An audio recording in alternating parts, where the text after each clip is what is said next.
Hello everyone, నేను doctor Garlapati Swetha. I'm a consultant development paediatrician.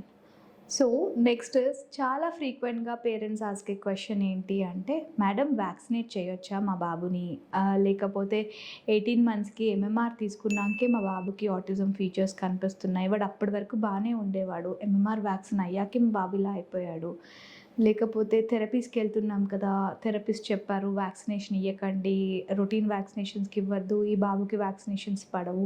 How far is it true and ఎంతవరకు మనం follow చేయాలి, what is there any vaccine that should be avoided? We'll look into this. So as it is kuda, no vaccine is associated with autism. Ade if you go back to your Google or Wiki and see, MMR vaccine ఇచ్చిన పిల్లలకి autism ఎక్కువసార్లు కనిపిస్తుంది అని చెప్తారు, but this is not with the newer age vaccines. Maybe old వ్యాక్సిన్స్లో when thiomersal was a component, thiomersal అనే preservative ఉండేది ముందల వ్యాక్సిన్స్లో, it's a mercury based vaccine, but still అంత minimal amount of mercury will not cause symptoms of autism. అంటే వెస్ట్లోకి వెళ్తే యూఎస్లో మీకు చాలా water is polluted with lead and mercury, వాళ్ళకి ఎస్ డెఫినెట్గా కొంచెం ఎక్కువ ప్రొపెన్సిటీ ఉంటుంది, బట్ ఒక వ్యాక్సిన్ షాట్లో మినిమల్ క్వాంటిటీ ఆఫ్ మెర్క్యూరీ వల్ల ఆటిజం వచ్చింది అనేది definitely not, there's no correlation at all.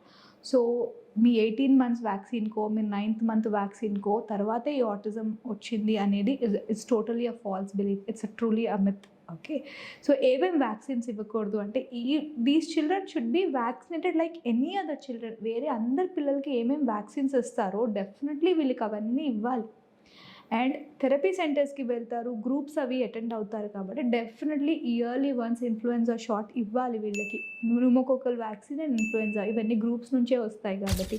మరి again I will give a clarification, then why ఎందుకు ఆటిజం 18 months వ్యాక్సినేషన్ తర్వాతే కనిపిస్తుంది చాలామందికి అంటే, it is not with respect to your vaccination, it is because నార్మల్గా మనకి ఆటిజం 70-80% ఆఫ్ చిల్డ్రన్ విత్ ఆటిజంని మీరు చూస్తే పేరెంట్స్ చెప్పేది ఏంటంటే, 1 year వరకు బాగానే ఉన్నాడు ఆర్ బాగానే ఉంది, ఒక 13-14 monthsలో అమ్మ అనమంటే అమ్మ అనేది, తాత అనేది, హైఫై కొట్టేది, ఒక 15-16-17-18 months నుంచి రిగ్రెషన్ వస్తుంది. యూజువల్గా న్యాచురల్ హిస్టరీ ఆఫ్ ఆటిజం అంటే అలాగే ఉంటుంది. 70-80% of the children 1 to 1.5 year వరకు బాగుంటారు. సడన్గా మీకు అరౌండ్ 15-17 months వచ్చేసరికి ఇంతకుముందు ఎక్కువ నాతో ఉండేది, లేకపోతే నాతో ఉండడానికి ప్రిఫర్ చేసేది, నాతోనే ఆడడానికి ప్రిఫర్ చేసేది, ఎందుకో ఐసోలేట్ అయిపోతుంది, మనకు తెలియట్లేదు.